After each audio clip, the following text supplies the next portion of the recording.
Hello दोस्तों, आज हम आपके सामने लेकर के हाजिर हैं अर्थव्यवस्था का दूसरा चैप्टर। यानी अर्थव्यवस्था में आज हमें आप क्या पढ़ना है, इसकी शुरुआत हम करते हैं कुछ प्रश्न के माध्यम से। आपके सामने 3 प्रश्न लिखे हुए हैं। भारत की अर्थव्यवस्था कैसी है? पिछड़ी हुई है, विकसित है, विकासशील है या अल्प विकसित है?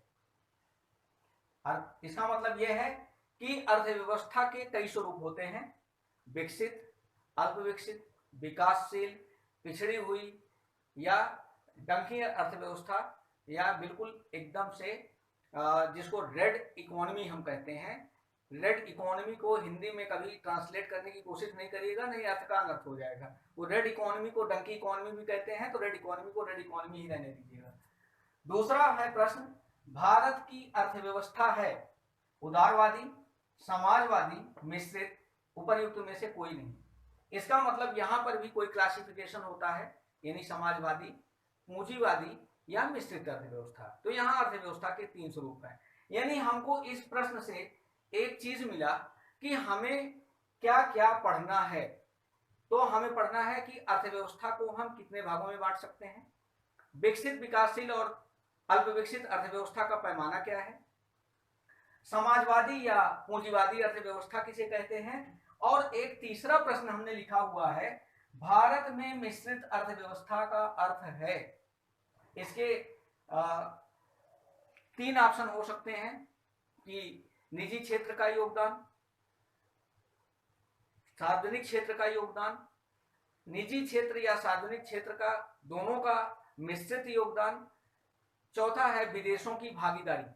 तो यहां पर इसका मतलब है कि इसके आधार पर भी अर्थव्यवस्था का निर्धारण किया जाता है। तो आइए इन्हीं प्रश्नों का उत्तर हम अपने आज के इस लेक्चर में ढूंढने की कोशिश करते हैं, और जैसा कि लास्ट में आपको बताते हैं कि इन प्रश्नों का सही उत्तर क्या है, हम वो लास्ट में वीडियो के सबसे लास्ट में आपको देंगे। तो चलिए शुरू करते हैं अर्थव्यवस्था। फिर से अर्थव्यवस्था का वर्गीकरण। तो उम्मीद करते हैं कि आपने प्रश्न को नोट कर लिया होगा। तो आज हम शुरू कर रहे हैं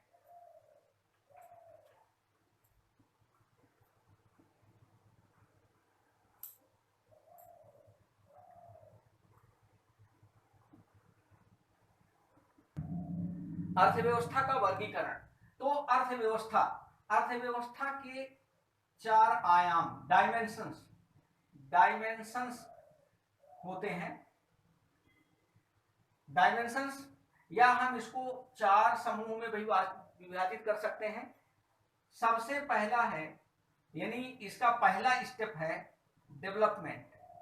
डेवलपमेंट के आधार पर हम अर्थव्यवस्था का वर्गीकरण करेंगे। अर्थव्यवस्था विकसित है, विकासशील है या अल्प विकसित अर्थव्यवस्था है, इसका वर्गीकरण हम किसके आधार पर करेंगे? डेवलपमेंट के आधार पर कर सकते हैं। दूसरा आयाम है नेशनल इनकम, यानी हम प्रति व्यक्ति आय का भी एक पैमाना हो सकता है। प्रति व्यक्ति आय, नेशनल या राष्ट्रीय आय। राष्ट्रीय आय के पैमाने के आधार पर हम अर्थव्यवस्था को विकसित, विकासशील या अल्प विकसित अर्थव्यवस्था में विभाजित कर सकते हैं। तीसरा है प्लानिंग। आपने सुना होगा नियोजन शब्द, आपके यहां पंचवर्षीय योजनाएं चलती हैं। अभी इसका नाम क्या कर दिया गया है? NITI Aayog, national institute of transforming India, NITI Aayog. तो प्लानिंग के आधार पर जब हम कोई भी अर्थव्यवस्था का विकास करने का मॉडल अपनाते हैं, अर्थव्यवस्था की विकास करने की बात करते हैं, तो वहां पर हमारे सामने ये एक प्रश्न होता है कि हम कौन सी नीति अपनाएं, कौन सा ग्रोथ मॉडल अपनाएं। प्राइवेट सेक्टर को ज्यादा योगदान देना है, पब्लिक सेक्टर को ज्यादा योगदान देना है, कि हमको दोनों को साथ में लेकर के चलना है। प्राइमरी सेक्टर को योगदान ज्यादा देना है, प्राइमरी सेक्टर पर फोकस ज्यादा करना है, कि सेकेंडरी टर्सर यानी इंडस्ट्री को ज्यादा फोकस करना है, यानी या टर्सरी सेक्टर यानी सेवा क्षेत्र को सबसे ज्यादा, सर्विस सेक्टर को फोकस करना है। इन सब के आधार पर भी हम अर्थव्यवस्था का वर्गीकरण करते हैं कि किन, अगर प्राइमरी सेक्टर का योगदान है तो अर्थव्यवस्था विकासशील होगी कि विकसित होगी। अगर सेकेंडरी सेक्टर का योगदान ज्यादा है या सेकेंडरी सेक्टर का कंट्रीब्यूशन ज्यादा है तो अर्थव्यवस्था का स्वरूप क्या होगा, और सर्विस सेक्टर का योगदान ज्यादा है तो अर्थव्यवस्था का स्वरूप क्या होगा। ये प्लानिंग के तरीके के आधार पर, प्लानिंग के सिस्टम के आधार पर भी हम ये वर्गीकरण करते हैं। और चौथा है बजट, यानी देश के इस बजट में जब हम कोई भी निर्माण कार्य चल रहे हैं तो एलोकेशन किसके लिए कर रहे हैं, सर्विस सेक्टर के लिए ज्यादा एलोकेशन कर रहे हैं, सर्विस सेक्टर सबसे ज्यादा हमको रेवेन्यू जनरेट करके दे रहा है, या इंडस्ट्रियल सेक्टर सबसे ज्यादा रेवेन्यू हमको जनरेट करके दे रहा है, या प्राइमरी सेक्टर का कंट्रीब्यूशन सबसे ज्यादा है देश के रेवेन्यू जनरेशन में और एक्सपेंडिचर में। तो इस आधार पर हम अर्थव्यवस्था के 4 आयामों के आधार पर ही वर्गीकरण करेंगे। तो अर्थव्यवस्था के 4 आयाम हुए, डेवलपमेंट, नेशनल इनकम, प्लानिंग और बजट। चलिए अब इसी के आधार पर हम अर्थव्यवस्था को बांटते हैं कितने भागों में। तो बेसिकली हम अर्थव्यवस्था को 3 भागों में बांटेंगे। एक तो है विकसित, डेवलप्ड इकोनॉमी, दूसरा है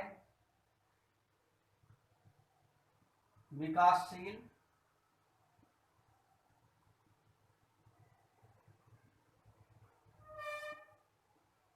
डेवलपिंग इकोनॉमी, और तीसरा है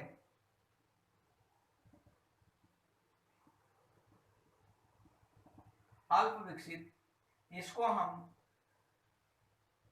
सेमी डेवलप्ड या अंडर डेवलप्ड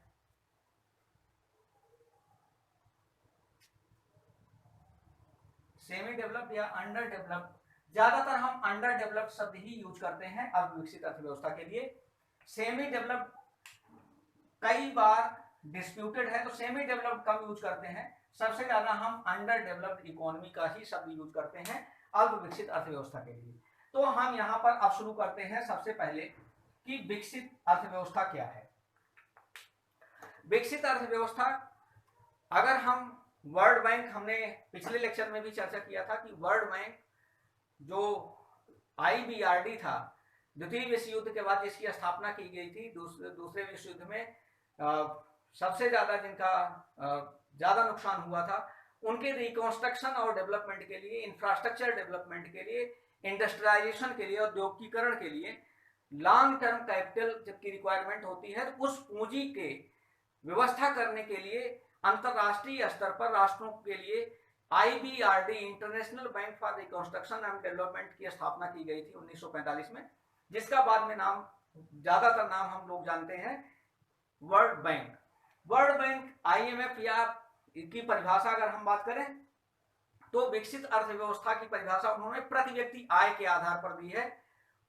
वहां पर कहा जाता है कि यदि किसी भी देश की प्रति व्यक्ति आय अमेरिका या ब्रिटेन की प्रति व्यक्ति आय के साथ है, के बराबर है या उनके आसपास है, तो उस राष्ट्र को हम विकसित अर्थव्यवस्था की श्रेणी में रखेंगे।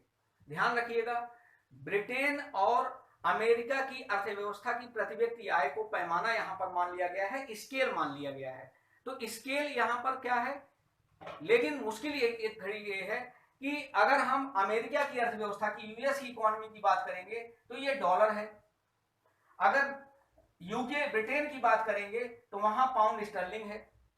तो इस डॉलर और पाउंड स्टर्लिंग के बीच में हम तुलना कैसे करेंगे कि हमारी, अच्छा अगर इंडिया की बात करें तो इंडिया की में रुपया है, तो अब इस रुपये को इसके साथ तुलना करना है या इस रुपये के साथ इसके तुलना करना है, तो किस आधार पर हम यहां पर प्रति व्यक्ति आय का निर्धारण करेंगे कि हमारी प्रति व्यक्ति आय अमेरिका या ब्रिटेन के प्रति व्यक्ति आय के बराबर है या नहीं है।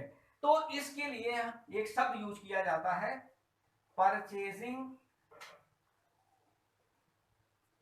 पावर पैरिटी, PPP, इसको PPP कहते हैं, परचेजिंग पावर पैरिटी, क्रय शक्ति क्षमता सिद्धांत। अर्थात $1 में आप कितना सामान खरीद सकते हैं, 1 पाउंड में कितना सामान खरीद सकते हैं, और वही सामान रुपए में कितने में खरीद सकते हैं। इस तरह से सामंजस्य बैठाया जाता है परचेजिंग पावर पैरिटी।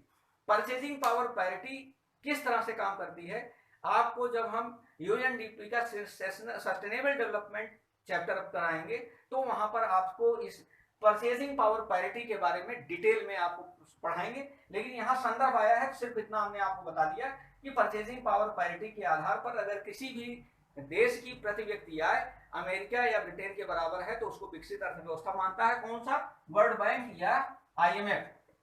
लेकिन रिसोर्सेज संसाधनों के आधार पर डेफिनेशन है कि यदि किसी भी राष्ट्र में प्राकृतिक संसाधनों की प्रचुर उपलब्धता है और भौतिक संसाधन भी प्रचुर मात्रा में उपलब्ध हैं तथा मानवीय संसाधनों के माध्यम से, मानवीय संसाधन हमने बार बार आपको बताया है कि वो संसाधन जो कार्यशील जनसंख्या है और जो तकनीकी रूप से दक्ष है, यानी जो कार्यकुशल है। एक ऐसा व्यक्ति जो सॉफ्टवेयर इंजीनियर है, उससे आप कह दीजिए फावड़ा चलाइए, वो सॉफ्टवेयर इंजीनियरिंग में दक्ष है, फावड़ा चलाने में दक्ष नहीं, उसकी कार्यशील क्षमता वहां पर घट जाएगी। या एक अनपढ़ व्यक्ति को कह दीजिए आप सॉफ्टवेयर डेवलपमेंट का काम करिए, तो तकनीकी दक्ष नहीं है। तो यहाँ पर हर व्यक्ति की अपनी, नाई की अपनी हुनर है, लोहार की अपनी हुनर है और सुनार की अपनी हुनर है। हर व्यक्ति अपने अपने तकनीक में दक्ष होता है। तो इसलिए अगर मानवीय संसाधन जो उपलब्ध हैं, उन कार्यशील मानवीय संसाधनों का समुचित विदोहन हो पा रहा है। तो हमने आपको क्या बताया, प्राकृतिक संसाधन उपलब्ध हैं, भौतिक संसाधन उपलब्ध हैं और मानवीय संसाधनों के माध्यम से उसका समुचित विदोहन हो रहा है और इसके साथ वहां के लोगों का जीवन स्तर ऊंचा है, यानी शिक्षा, स्वास्थ्य और रहन सहन का स्तर उच्च है। तो ऐसी अर्थव्यवस्था को हम विकसित अर्थव्यवस्था की श्रेणी में रखते हैं। ध्यान रखिएगा, यहाँ लॉन्ग टर्म में विकास के लक्षण बिल्कुल दिखते हैं, लॉन्ग टर्म में विकास की अपॉर्चुनिटीज अवेलेबल होती हैं। दूसरी है विकासशील अर्थव्यवस्था। विकासशील अर्थव्यवस्था, अगर वर्ल्ड बैंक और हम IMF की बात करें तो जिनकी अमेरिका या ब्रिटेन की प्रति व्यक्ति आय से कम है, उन अर्थव्यवस्थाओं को हम विकासशील अर्थव्यवस्था में रखते हैं। लेकिन यहाँ पर ग्रोथ के लक्षण, जो एलिमेंट्स ऑफ ग्रोथ हैं, क्या, प्रति व्यक्ति आय, शिक्षा का स्तर, जीवन का स्तर और स्वास्थ्य सुविधाएं, अगर इनमें परिवर्तन स्पष्ट रूप से दृष्टिगोचर हो रहा है और एक लंबे अंतराल में यहां पर परिवर्तन हो भी रहा है, तो ऐसी अर्थव्यवस्थाओं को हम विकासशील अर्थव्यवस्था कहेंगे। यानी अगर विकास के लक्षण, जो एलिमेंट्स ऑफ द ग्रोथ हमने अभी आपको गिनाए, स्वास्थ्य, शिक्षा, रहन सहन का स्तर, प्रति व्यक्ति आय, इनमें अगर परिवर्तन दिख रहा है और परिवर्तन की संभावना है, तो ऐसी अर्थव्यवस्थाओं को हम विकासशील अर्थव्यवस्था कहेंगे। ध्यान रखिए, अगर हम प्राकृतिक संसाधनों के आधार पर इस डेफिनेशन को अपनाएं तो यहां पर कहा जा सकता है कि यदि किसी अर्थव्यवस्था में जहां पर प्राकृतिक संसाधन उपलब्ध हैं और उन संसाधनों का समुचित विदोहन संभव हो पा रहा है, मानवीय संसाधन है तो वो अबैंडन नहीं है, यानी वो बेरोजगार नहीं है, उनका भी समुचित उपयोग हो पा रहा है और एक लंबे अंतराल पर वहां पर विकास के लक्षण स्पष्ट रूप से दृष्टिगोचर हो रहे हैं, तो ऐसी अर्थव्यवस्थाओं को हम विकासशील अर्थव्यवस्था कहेंगे। तो विकासशील का पैमाना क्या हुआ, एक तो वहां पर विकास के लक्षण दृष्टिगोचर हो रहे हों, दूसरा संसाधन उपलब्ध हो, तीसरा उनका समुचित विदोहन संभव हो पा रहा हो, तो ही हम उसको विकासशील अर्थव्यवस्था कहेंगे। तीसरा है अल्प विकसित अर्थव्यवस्था। कई बार ऐसी अर्थव्यवस्थाएं होती हैं जिनके पास नेचुरल रिसोर्सेज तो अवेलेबल हैं, फिजिकल रिसोर्सेज भी अवेलेबल हैं, थोड़ा बहुत अवेलेबल है, लेकिन कई बार मानवीय संसाधन उनके पास उपलब्ध नहीं होते, तकनीकी दक्षता नहीं होती, या वहां पर शिक्षा का स्तर उपलब्ध कायदे से नहीं होता, या कई बार जनसंख्या ज्यादा होने की वजह से वहां का रहन सहन का स्तर समुचित नहीं है। तो ऐसी अर्थव्यवस्थाएं कई बार दूसरे देशों की अर्थव्यवस्थाओं पर निर्भर हो जाती हैं। तो ऐसी अर्थव्यवस्थाएं जहां पर विकास की संभावना मौजूद है, विकास की संभावनाएं तो मौजूद हैं, लेकिन किसी कारणवश अगर उन देशों की अर्थव्यवस्थाएं दूसरे देशों पर, विकसित देशों पर या किसी अन्य देश की अर्थव्यवस्था पर निर्भर है, तो ऐसी अर्थव्यवस्था को हम अंडर डेवलप्ड इकोनॉमी भी कहते हैं। इनके लिए कई बार ऐसा भी होता है कि IMF से इनको अनुदान लेना पड़ता है वर्ल्ड बैंक से इनको अनुदान लेना पड़ता है या किसी अन्य अंतरराष्ट्रीय संगठन से। पाकिस्तान इसका बहुत बढ़िया उदाहरण आपको देख सकते हैं। जैसे विकासशील अर्थव्यवस्था के लिए आप उदाहरण लेते हैं, भारत एक विकासशील अर्थव्यवस्था है। चाइना के लिए आप ले सकते हैं, चाइना अपने आप को डेवलप्ड इकोनॉमी मानता है, लेकिन अभी भी डेवलप्ड इकोनॉमी उसको डेवलप्ड इकोनॉमी की स्टेटस देने के लिए तैयार नहीं है। फिर भी हम लोग सैद्धांतिक रूप से उसको डेवलपिंग इकोनॉमी की ही श्रेणी में रखते हैं। लेकिन अगर हम अल्प विकसित या अंडर डेवलप्ड इकोनॉमी की जो डेफिनेशन है, जो अंतरराष्ट्रीय संगठनों या विदेशी सरकारों या किसी अन्य देश की सहायता पर निर्भर करते हैं, इसमें पाकिस्तान का उदाहरण आपको बड़े आराम से लिया जा सकता है।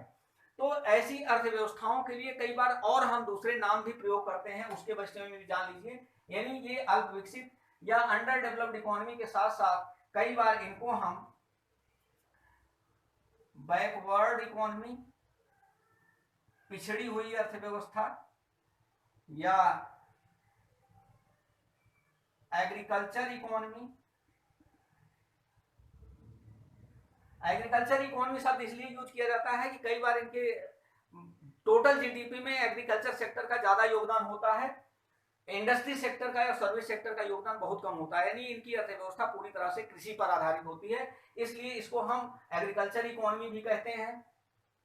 इसको हम पुअर इकोनॉमी भी कहते हैं, पुअर इकोनॉमी, या हम इसको कई बार ओवर, जैसे हमने अभी आपको पढ़ाते समय बताया कि ओवर पॉपुलेटेड जनसंख्या है, तो ओवर पॉपुलेटेड इकोनॉमी भी कहते हैं इसको। हम इसको रेड डंकी भी कहते हैं।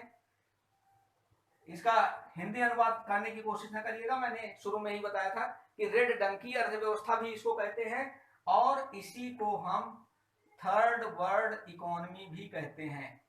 थर्ड वर्ल्ड इकोनॉमी जब हम बात करते हैं तो इसका मतलब है कि फर्स्ट वर्ल्ड और सेकेंड वर्ल्ड इकोनॉमी भी होगी। तो फर्स्ट वर्ल्ड इकोनॉमी किसको कहते हैं, सेकेंड वर्ल्ड इकोनॉमी किसको कहते हैं, हम लोग थोड़ा इस पर चर्चा कर लेते हैं, तब इसके बाद आते हैं कि अर्थव्यवस्था के और क्या क्या लक्षण हो सकते हैं। चलिए, तो थोड़ा सा अब इसको नोट कर लिया होगा आपने कि अल्प विकसित अर्थव्यवस्था को under developed, backward, agriculture, red donkey, poor economy या ओवर पॉपुलेटेड इकोनॉमी भी कहते हैं। तो चलिए पहले हम लोग थोड़ी सी फर्स्ट वर्ल्ड, सेकेंड वर्ल्ड और थर्ड वर्ल्ड की बात कर लेते हैं, फिर इसके बाद टाइप्स ऑफ इकोनॉमी पर फिर से आते हैं। तो ऐसी अर्थव्यवस्थाएं जो डेवलप्ड हैं और जिन्होंने सिस्टम के रूप में कैपिटलिज्म को अपनाया, उनको कहा गया फर्स्ट वर्ल्ड। ऐसी अर्थव्यवस्थाएं जिन्होंने सिस्टम, जो डेवलप्ड हैं, जिन्होंने सिस्टम के रूप में सोशलिज्म को अपनाया यानी समाजवाद को अपनाया, उनको हमने कहा सेकेंड वर्ल्ड। जैसे रशिया, जैसा हम आपको बता रहे थे, अगर किसी ने सिस्टम के रूप में डेवलप्ड इकोनॉमी को, जो डेवलप्ड इकोनॉमी है, सिस्टम के रूप में कैपिटलिज्म को अपनाया है, तो उनको हम कहते हैं फर्स्ट वर्ल्ड इकोनॉमी। कैपिटलिज्म का मतलब यहाँ हुआ समाजवाद से। समाजवाद का जो पर्पज होता है वो होता है मैक्सिमम प्रॉफिट। कैपिटलिज्म यानी सॉरी पूंजीवाद का जो पर्पज होता है वो होता है मैक्सिमम प्रॉफिट। दूसरा होता है डेवलप्ड इकोनॉमी, सोशलिज्म के रूप में इन्होंने सिस्टम को अपनाया। समाजवाद, मैक्सिमम सोशल वेलफेयर, यहां पर अधिकतम सामाजिक कल्याण का उद्देश्य होता है, तो इनको कहते हैं सेकेंड वर्ल्ड। डेवलपिंग इकोनॉमी है, यहां पर कुछ देशों ने कैपिटलिज्म को सिस्टम के रूप में अपनाया है, कुछ देशों ने सोशलिज्म को सिस्टम के रूप में अपनाया है, तो इनको हम थर्ड वर्ल्ड इकोनॉमी कहते हैं। भारत जैसे देशों ने कैपिटलिज्म और सोशलिज्म दोनों को अपनाया है, तो इसलिए इनको हम मिश्रित अर्थव्यवस्था वाली देश भी कहते हैं। एक और कैटेगरी होती है, चौथी कैटेगरी, जिसको हम फोर्थ वर्ल्ड इकोनॉमी आजकल कहने लगे हैं, जिसका एग्जांपल नेपाल के रूप में लिया जाता है, क्योंकि इनकी अर्थव्यवस्था ना एग्रीकल्चर बेस्ड इकोनॉमी है, ना तो इनकी अर्थव्यवस्था अपने आप सस्टेन कर सकती है। तो ऐसी अर्थव्यवस्थाएं जो किसी दूसरे प्रदेशों पर निर्भर होती हैं, उनकी अर्थव्यवस्था को हम फोर्थ वर्ल्ड इकोनॉमी के रूप में भी जानते हैं। तो ये रहा आपका फर्स्ट वर्ड है डेवलप्ड इकोनॉमी, सेकंड वर्ड भी है डेवलप्ड इकोनॉमी लेकिन socialism, first world capitalism, third world capitalism plus socialism यानी mixed economy, maximum development with maximum social welfare, और फोर्थ वर्ड है नेपाल जैसे राष्ट्र। तो ये रहा आपका एक फर्स्ट वर्ड, सेकंड वर्ड और फोर्थ वर्ड। अब आता है कैपिटलिज्म किसको कहते हैं। कैपिटलिज्म में प्राइवेट सेक्टर और पब्लिक सेक्टर के योगदान के आधार पर हम इनका डिवीजन करते हैं। कैपिटलिज्म का मतलब हुआ पूंजीवाद। पूंजीवाद हम किसको कहते हैं, तो अगर प्राइवेट सेक्टर का योगदान 95% है और पब्लिक सेक्टर का योगदान 5% है तो ऐसी अर्थव्यवस्था को हम पूंजीवादी अर्थव्यवस्था कहते हैं। इनका पर्पज क्या होता है, पर्पज इनका होता है मैक्सिमम प्रॉफिट। ध्यान रहे अमेरिका एक पूंजीवादी अर्थव्यवस्था है, लेकिन 1930 की मंदी के बाद जब रूजवेल्ट राष्ट्रपति थे तो उन्होंने 1930 में न्यू डील प्रोग्राम लाया था। तो न्यू डील प्रोग्राम लाने के बाद उन्होंने, चूंकि उस समय अर्थव्यवस्था में लेसेस फेयर की पॉलिसी थी, तो लेसेस फेयर की इस पॉलिसी की वजह से हस्तक्षेप कर नहीं सकते थे। हस्तक्षेप ना कर पाने के कारण वहां पर प्राइवेट सेक्टर रिसेशन में था और अनएम्प्लॉयमेंट बढ़ती जा रही थी। तो वहां पर यूथ ने डिमांड करना शुरू कर दिया कि यहाँ पर इस स्टेट को यानी पब्लिक सेक्टर को आगे आकर के हमको रोजगार उपलब्ध कराना चाहिए। तो उन्होंने न्यू डील प्रोग्राम शुरू करी और वहीं पर उन्होंने कहा कि कैपिटलिज्म का मतलब ये नहीं है कि सरकार की भूमिका खत्म हो गई। यानी सरकार, कैपिटलिज्म में कहा जाता है कि सरकार की भूमिका केवल रूल और रेगुलेशन बनाए रखने तक होती है, बाकी और कोई कार्य, बाकी कार्य क्या करे, प्राइवेट सेक्टर करे यानी इंडस्ट्री करे। इनकम जनरेशन का काम इंडस्ट्री का है। लेकिन न्यू डील प्रोग्राम में उन्होंने डिफाइन किया कि नहीं, सरकार की भूमिका केवल रूल रेगुलेशन तक नहीं होती है, बल्कि सरकार की भूमिका होती है फ्रॉम बर्थ टू फनरल, यानी आप मरने के बाद अगर आपको अंतिम क्रिया भी आपकी सम्मान पूर्वक हो जाए तो वहां तक सरकार की भूमिका होती है। तो 1932 में जब न्यू डील प्रोग्राम आया तो इसी से यहाँ पर जो पूंजीवाद था उसका डेफिनेशन थोड़ा सा चेंज हो गया और अमेरिका पूंजीवाद से थोड़ी थोड़ी पूंजी वेलफेयर स्टेट की तरफ बढ़ना शुरू हो गया। दूसरा होता है सोशलिज्म। सोशलिज्म में जस्ट इसका उल्टा होता है। 5% योगदान प्राइवेट सेक्टर का होता है, 95% योगदान पब्लिक सेक्टर का होता है। यानी यहाँ पर सरकार मैक्सिमम सोशल वेलफेयर के लिए कार्य करती है। तो मैक्सिमम सोशल वेलफेयर के लिए कई बार कार्य करते करते सरकार निरंकुश भी हो जाती है। तो सोशलिज्म का जो डेवलप्ड स्वरूप है, डेवलप्ड स्ट्रक्चर है, वही कहलाता है कम्युनिज्म। कम्युनिज्म क्या कहलाता है, साम्यवाद। यानी जो समाजवाद है, समाजवाद का विकसित रूप है क्या, साम्यवाद। समाजवाद और साम्यवाद में अंतर क्या है, इसका डेफिनेशन एक एक लाइन में आप नोट कर लीजिए, मैं बोल रहा हूं। समाजवाद की डेफिनेशन है each according to its ability and each according to its capability. प्रत्येक को उसकी योग्यता के अनुसार कार्य और प्रत्येक को उसकी क्षमता के अनुसार प्रतिफल, ये है समाजवाद। लेकिन each according to its ability and each according to its need, प्रत्येक को उसकी योग्यता के अनुसार कार्य और आवश्यकता, नीड के अनुसार प्रतिफल मिलना क्या है, साम्यवाद। साम्यवाद में क्षमता के अनुसार, यानी जितनी आपकी क्षमता उतना नहीं आप कर सकते, बल्कि आपको साम्यवाद में क्षमता के अनुसार ही, आपको आवश्यकता के अनुसार ही आपको प्रतिफल मिलेगा। तो समाजवाद और साम्यवाद में ये थोड़ा सा अंतर है। यहां पर पर्पज क्या होता है, यहां का पर्पज है maximum social welfare, maximum social welfare. तो समाजवाद का क्या पर्पज हुआ, मैक्सिमम सोशल वेलफेयर। और कई ऐसे देश हैं जहां पर हम ना तो समाजवाद को अपना सकते हैं, ना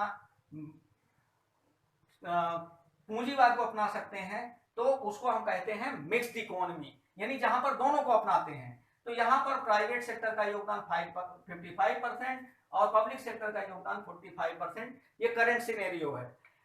90 के डिकेड में ये अपोजिट था, 45% योगदान प्राइवेट सेक्टर का था, 55% योगदान पब्लिक सेक्टर का था।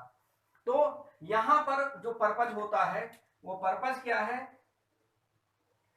पर्पज है maximum social welfare with growth, विकास के साथ अधिकतम सामाजिक कल्याण। भारत ने ना तो समाजवाद को अपनाया ना पूंजीवाद को अपनाया। स्वतंत्रता प्राप्ति के बाद भारत के साथ 102 समस्याएं थी। अर्थव्यवस्था का विकास करने के लिए पूंजी की आवश्यकता होती है। सरकार के पास पूंजी नहीं थी क्योंकि भारत का विभाजन हो गया था और दो बड़े उत्पादक क्षेत्र, जो क्योंकि भारत एक कृषि प्रधान देश था, तो चावल के दो बड़े उत्पादक क्षेत्र पूर्वी पाकिस्तान और पश्चिमी पाकिस्तान के रूप में भारत से अलग हो गया। विभाजन के परिणाम स्वरूप जो आर्थिक क्षति हुई वो अलग हुई। इसके अलावा जो युद्ध का परिणाम हुआ वो अलग हुआ। लेकिन साथ ही साथ पूरे भारत में उस समय 1947, 48, 48, 49 में पूरे भारत में सूखा पड़ गया। तो भारत की अर्थव्यवस्था कृषि प्रधान होने के कारण सूखा पड़ने का बहुत बड़ा असर भारत की अर्थव्यवस्था पर पड़ा। तो जब हम नियोजन की प्रणाली अपना रहे थे तो ये हुआ कि हम इंडस्ट्री को ज्यादा योगदान को आगे लाए या एग्रीकल्चर सेक्टर को आगे लाए। अगर एग्रीकल्चर या सरकार को आगे लाते हैं तो उसके लिए रिसोर्सेज चाहिए। अगर इंडस्ट्री को आगे लाए तो इंडस्ट्री ऐसी होनी चाहिए जो वहां पर आकर के निवेश करे। लेकिन इंडस्ट्री आएगी क्यों? क्योंकि उसको तो तुरंत प्रॉफिट चाहिए, और प्रॉफिट चाहने के लिए आपको क्रय शक्ति क्षमता होनी चाहिए। क्रय शक्ति क्षमता अगर आपके पास नहीं है तो क्रय शक्ति, आप जब परचेजिंग पावर ही नहीं है आपकी राष्ट्र में, आपकी इकोनॉमी में, तो कोई प्राइवेट सेक्टर आप वहां आकर के उद्योग लगाएगा ही क्यों? तो ये एक समस्या थी। तो सरकार ने उस समय ये निर्धारित किया कि ऐसे क्षेत्र जहां पर तुरंत लाभ की संभावना कम है, पूंजी ज्यादा लगनी है और पूंजी की थोड़ी सी व्यवस्था हो सकती है, वहां पर यानी इंफ्रास्ट्रक्चर डेवलपमेंट में सरकार व्यय करे, कृषि क्षेत्र पर सरकार ध्यान दे, और प्राइवेट सेक्टर पर जहां पर तुरंत लाभ की संभावना है और एम्प्लॉयमेंट जनरेशन किया जा सकता है, वहां उद्योगों का भी सहयोग लिया जाए और वहां पर उद्योग आकर के तुरंत लाभ की संभावना को ध्यान में रख के पूंजी लगाएं। तो इसलिए भारत ने उस समय मिक्स्ड इकोनॉमी की संरचना अपनाई। तो जब हम आपको प्लानिंग पढ़ाएंगे तो पहला प्लान कैसे था, किस चीज पर आधारित था, कौन सा, जैसे कहा जाता है हेराल्ड-डोमन मॉडल पर आधारित था, एग्रीकल्चर ALDS की रणनीति अपनाई गई थी, एग्रीकल्चर लेड डेवलपमेंट स्कीम की रणनीति अपनाई गई थी। तो इन सब के बारे में हम चर्चा उस समय प्लानिंग के चैप्टर में आपसे करेंगे। तो यहाँ पर हमने आपको कुछ प्रश्नों के साथ शुरुआत किया था। वो प्रश्न क्या थे कि भारत की अर्थव्यवस्था कैसी है। तो अब आपको शायद पता चल गया होगा कि भारत की अर्थव्यवस्था, ऑप्शन ए था पिछड़ी हुई, बी था विकसित, सी था विकासशील और डी था अल्प विकसित। तो आपको पता चल ही गया होगा कि भारत की अर्थव्यवस्था विकासशील अर्थव्यवस्था है। दूसरा प्रश्न आपके सामने जो हमने रखा था वो है कि भारत की अर्थव्यवस्था उदारवादी थी या समाजवादी थी या मिश्रित थी या उपर्युक्त में से कोई नहीं। तो यहां पर आपको बता दें कि भारत ने मिश्रित अर्थव्यवस्था अपनाया था, यानी पूंजीवाद और समाजवाद का मिश्रित स्वरूप अपनाया था। तो यहां पर भी ऑप्शन सी यानी मिश्रित अर्थव्यवस्था सही है। तीसरा प्रश्न जो मैंने आपके सामने रखा था वो ये था कि भारत में मिश्रित अर्थव्यवस्था का अर्थ क्या है। बृहद एवं कुटीर उद्योगों का सहअस्तित्व यानी large and small scale industries का कोएग्जिस्टेंस, आर्थिक विकास में विदेशों का सहयोग, the contribution of foreign sector in the national economic growth, C था सार्वजनिक तथा निजी क्षेत्र का सहअस्तित्व, पब्लिक एंड प्राइवेट सेक्टर का coexistence of public and private sector, and D था उपयुक्त में से कोई नहीं, नन ऑफ दी एबव। तो स्वाभाविक है यहां उत्तर आपको मिल ही गया होगा, the coexistence of public and private sector both, यानी सी ऑप्शन सही है, सार्वजनिक तथा निजी क्षेत्र का सह अस्तित्व। तो इसी के साथ आपको आज हम यहीं पर छोड़ रहे हैं। इसके बाद हम आपको आज बता दें कि एक और नई श्रृंखला हम शुरू करने चल रहे हैं, वो है कि प्रतिदिन हम आपको 4 शब्द से परिचय कराएंगे। वो 4 शब्द आपको रोज नए नए शब्द मिलते जाएंगे। ये मात्र 10 मिनट का वीडियो होगा, मैक्सिमम 10 मिनट से 4। जो कुछ शब्द ऐसे होते हैं, शब्दावली ऐसी होती है जो आपको परेशान करती रहती है, तो ऐसी शब्दावली से हम प्रतिदिन आपको परिचय कराएंगे। साथ में आज के लेक्चर में अगर आपको कोई परेशानी हुई हो, कहीं आपको कोई प्रश्न छूटा हुआ लग रहा हो, कोई एस्पेक्ट ऐसा हो जिस लग रहा हो कि नहीं कवर किया गया है, तो कमेंट बॉक्स में आप अपना क्वेश्चन छोड़ सकते हैं, आप अपने सुझाव डाल सकते हैं और उस पर मैं आपको उत्तर देने की कोशिश करूंगा। बहुत बहुत धन्यवाद आज के लिए।